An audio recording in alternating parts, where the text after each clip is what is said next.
باقی جائیداد اولاد میں تقسیم ہوگی۔ اگر اولاد میں فقط لڑکیاں ہی ہوں، 2 ہوں لڑکیاں یا اس سے زیادہ ہوں، تو جائیداد کا 2/3 حصہ لڑکیوں کا ہوگا، 8واں حصہ بیوہ ماں کا اور 6واں حصہ باپ کے والدین کو ملے گا۔ اگر ایک ہی لڑکی ہو تو اس کے لیے جائیداد کا آدھا حصہ 8واں حصہ بیوہ ماں کے لیے ہے اور 6واں حصہ باپ کے والدین کا ہے۔ اگر باپ کے والدین یعنی دادا دادی جائیداد کی تقسیم کے وقت زندہ نہیں ہیں تو ان کا حصہ نہیں نکلے گا۔ اگر کوئی بھائی باپ کی جائیداد کی تقسیم سے پہلے فوت ہو گیا اور اس کی بیوہ اور بچے ہوں تو بھائی کا حصہ مکمل طریقے سے نکالا جائے گا۔ اگر کوئی بہن باپ کی جائیداد کی تقسیم سے پہلے فوت ہو جائے اور اس کا شوہر اور بچے ہوں تو شوہر اور بچوں کو حصہ ملے گا، لیکن اگر بچے نہیں ہیں تو اس کے شوہر کو حصہ نہیں ملے گا۔ ماں کی جائیداد میں اولاد کا کتنا حصہ ہے؟ ماں کی جائیداد میں ایک لڑکے کے لیے 2 لڑکیوں کے برابر حصہ ہے۔ جائیداد ماں کے والدین یعنی نانا نانی اور باپ کا حصہ نکالنے کے بعد اولاد میں تقسیم ہوگی، اور اگر اولاد میں فقط لڑکیاں ہی ہوں، 2 یا اس سے زیادہ لڑکیاں ہوں، تو 2/3 حصہ لڑکیوں کا ہوگا، باپ کے لیے 1/4 حصہ ہوگا اور باقی جائیداد ماں کے والدین کے لیے ہے۔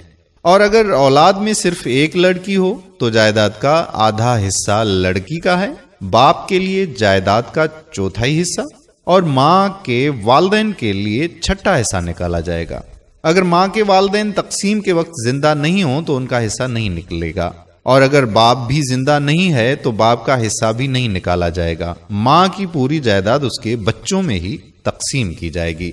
اگر ماں کے پہلے شوہر سے کوئی اولاد ہے تو وہ بچے بھی ماں کی جائیداد میں برابر کے حصے دار ہوں گے۔ بیٹے کی جائیداد میں والدین کا حصہ۔ اگر بیٹے کے اولاد ہوں تو والدین کے لیے جائیداد کا 6واں حصہ ہے۔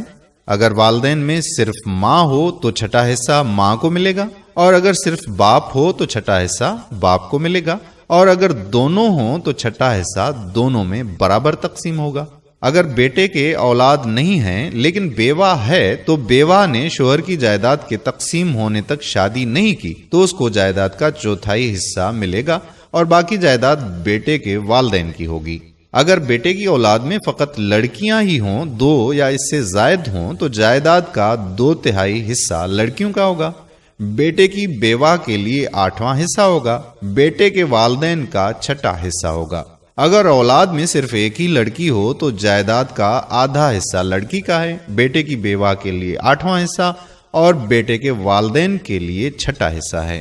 اگر بیٹا رنڈواں ہے اور اس کے کوئی اولاد بھی نہیں ہے تو اس کی جائیداد کے وارث اس کے والدین ہوں گے، جس میں ماں کے لیے جائیداد کا 1/3 حصہ ہے اور 2/3 حصہ باپ کا ہے، اور اگر بیٹے کے بہن بھائی ہوں تو اس کی ماں کے لیے 6واں حصہ ہے اور باقی باپ کا ہے۔ بیٹی کی جائیداد میں والدین کا حصہ۔ اگر بیٹی کے اولاد ہیں تو والد کے لیے جائیداد کا 6واں حصہ ہے۔ اگر والدین میں صرف ماں ہو تو 6واں حصہ ماں کو ملے گا، اور اگر صرف باپ ہو تو 6واں حصہ باپ کو ملے گا، اور اگر دونوں ہوں تو 6واں حصہ دونوں میں برابر تقسیم کیا جائے گا۔ اگر بیٹی کے اولاد نہیں ہیں لیکن شوہر ہے تو شوہر کو جائیداد کا نصف حصہ ملے گا اور نصف حصہ جائیداد بیٹی کے والدین کی ہوگی۔ اگر بیٹی کی اولاد میں فقط لڑکیاں ہی ہوں، 2 یا زائد لڑکیاں ہوں، تو جائیداد کا 2/3 حصہ لڑکیوں کا ہے، بیٹی کے شوہر کے لیے 1/4 حصہ اور باقی والدین کا ہے۔ اور اگر اولاد میں صرف ایک لڑکی ہو تو جائیداد کا آدھا حصہ لڑکی کا ہے، بیٹی کے شوہر کے لیے 1/4 حصہ ہے اور والدین کا 6واں حصہ ہے۔ اگر بیٹی بیوہ ہو اور اس کے اولاد بھی نہیں ہے تو جائیداد کے وارث اس کے والدین ہوں گے، جس میں ماں کے لیے جائیداد کا 1/3 حصہ ہوگا، اور اگر بیٹی کے بہن بھائی ہوں تو ماں کے لیے جائیداد کا 6واں حصہ اور باقی باپ کو ملے گا۔ کلالہ کیا ہے؟ کلالہ سے مراد ایسی مرد و عورت جن کی جائیداد کا کوئی وارث نہ ہو، یعنی جن کی نہ تو اولاد ہو اور نہ ہی والدین ہوں اور نہ ہی شوہر یا بیوی ہو۔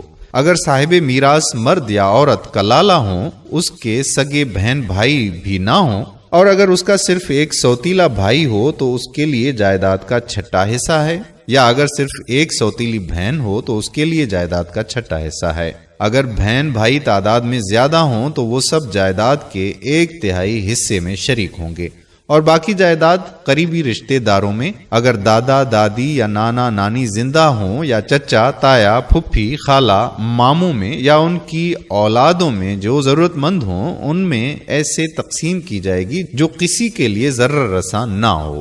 اگر کلالہ کے سگے بہن بھائی ہوں، اگر کلالہ مرد یا عورت ہلاک ہو جائے اور اس کی ایک بہن ہو تو اس کی بہن کے لیے جائیداد کا نصف حصہ ہے، اور باقی قریبی رشتہ داروں میں ضرورت مندوں کے لیے ہے۔ اگر اس کی 2 بہنیں ہوں تو ان کے لیے جائیداد کا 2/3 حصہ ہے، اور باقی قریبی رشتہ داروں میں ضرورت مندوں کے لیے ہے۔ اگر اس کا ایک بھائی ہو تو ساری جائیداد کا بھائی ہی وارث ہوگا۔ اگر بھائی بہن اور عورتیں ہوں تو ساری جائیداد ان میں تقسیم ہوگی۔ مرد کے لیے دگنا حصہ ہوگا اس کا جو کہ عورت کے لیے ہے۔ اللہ تمہارے لیے کھول کر بیان کرتا ہے تاکہ تم گمراہ نہ ہو جاؤ، اور اللہ ہر شے کا جاننے والا ہے۔ دوستو، وراثت کے حوالے سے یہ تفصیلی باتیں آپ نے ذہن نشین کر لی ہوں گی، آگے سے بھی آپ کو یہ باتیں کام آ سکتی ہیں۔ اس ویڈیو کو سیو بھی کر دیجئے اور اپنے دوستوں احباب کے ساتھ شیئر بھی کر دیجئے تاکہ ان کو بھی یہ اسلامی طریقہ پتہ چل جائے۔ یہ آپ کے لیے صدقہ جاریہ ہوگا۔